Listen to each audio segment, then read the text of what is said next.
पण 35,000 कोटीची कामं मी माझ्या मतदारसंघामध्ये केली. किती? 35,000 कोटीची कामं 10 वर्षामध्ये.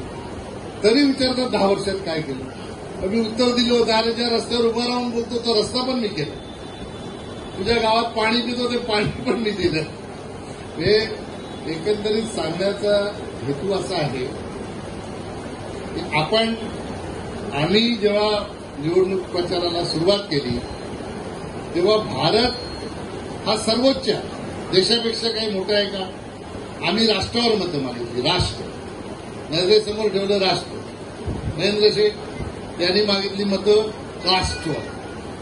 आमचं होतं राष्ट्र, त्यांचं होतं कास्ट. आणि 35,000 कोटीची कामं केली म्हणून आम्ही मतं मागितली कर्मावर आणि तुम्ही मागितली धर्मावर.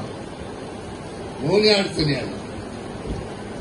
या अडचणींची कारणं खरी ती आहेत आणि अख्ख्या देशामध्ये हा पॅटर्न चालला. म्हणून हे बंद झालं पाहिजे. समाजामध्ये काम करणाऱ्या पक्षाला किंवा माणसाला सहकार्य करणं हे गरजेचं आहे.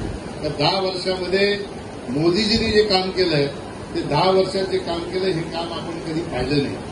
तुम्ही चारीकडे नजर फिरून बघा. आता तुम्ही जे सांगता नवी मुंबईचं एअरपोर्ट आलं की आमचं असं डेव्हलपमेंट होईल. त्या एअरपोर्टला मान्यता नव्हतं. दिली कोणी मान्यता? देवेंद्रजी मुख्यमंत्री झाले, मोदीजी प्रधानमंत्री झाले, त्यांनी मान्यता आणली. एअरपोर्ट झालं. विकास करताना ज्या सुविधा सवलती आपल्याला मिळतात त्याचा सगळ्याचा लाभ आपण घेतो आणि पुन्हा विचारतो की मोदींनी 10 वर्षात काय केलं. या अडचणी खऱ्या अर्थाने या आहेत. म्हणून राजकारणाचा विषय मला काही इथं सांगायचा नाही. तुम्ही उल्लेख केला, फक्त मी त्याचा खुलासा केला.